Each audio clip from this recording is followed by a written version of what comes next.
मरकजी वजीर मुख्तार अब्बास नकवी ने मगरबी बंगाल सरकार पर निशाना साधा। नकवी ने कहा कि बंगाल में बेगुनाहों का खून बहाया जा रहा है। हमारे नुमाइंदे ने मुख्तार अब्बास नकवी से खास बातचीत की।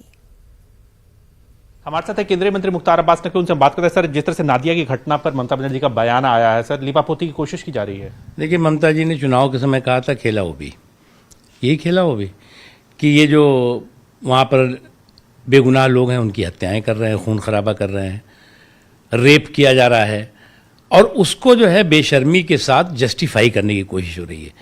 अभी तक तो जो है ये पश्चिम बंगाल में लगता था कि ये वहाँ के जो क्रिमिनल्स हैं, जो अपराधी हैं, उनको संरक्षण दे रही है सरकार तृणमूल कांग्रेस की, लेकिन अब तो लग रहा है कि ये क्राइम और क्रिमिनल्स का क्लस्टर बन गया है पश्चिम बंगाल, और वो भी जो है वो सरकार के संरक्षण में। सर, इसके साथ साथ बात करें अशोक गहलोत जो हैं, जो रामनवमी में जो घटनाएं घटी हैं उस पर प्रधानमंत्री से रोकने की अपील करने की बात कर रहे हैं।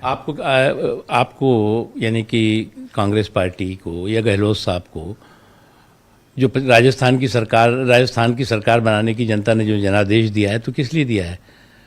आप वहाँ पर जो है वो क्रिमिनल्स पर जो है वो कम्युनल कवच देने की कोशिश कर रहे हैं, आप उनको जो है संरक्षण देने की कोशिश कर रहे हैं।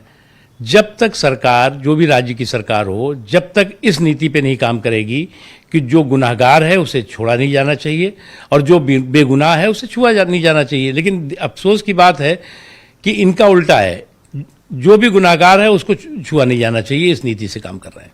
ठीक है, इसके साथ साथ ये भी जानना चाहेंगे सर, जिस तरह से शिवराज सिंह चौहान ने बुलडोजर चलाए हैं, जो स्टोन पेल्टिंग की घटनाएं घटी थी, विपक्ष आलोचना कर रहा है। जो क्राइम करता है, क्राइम है, क्रिमिनल है।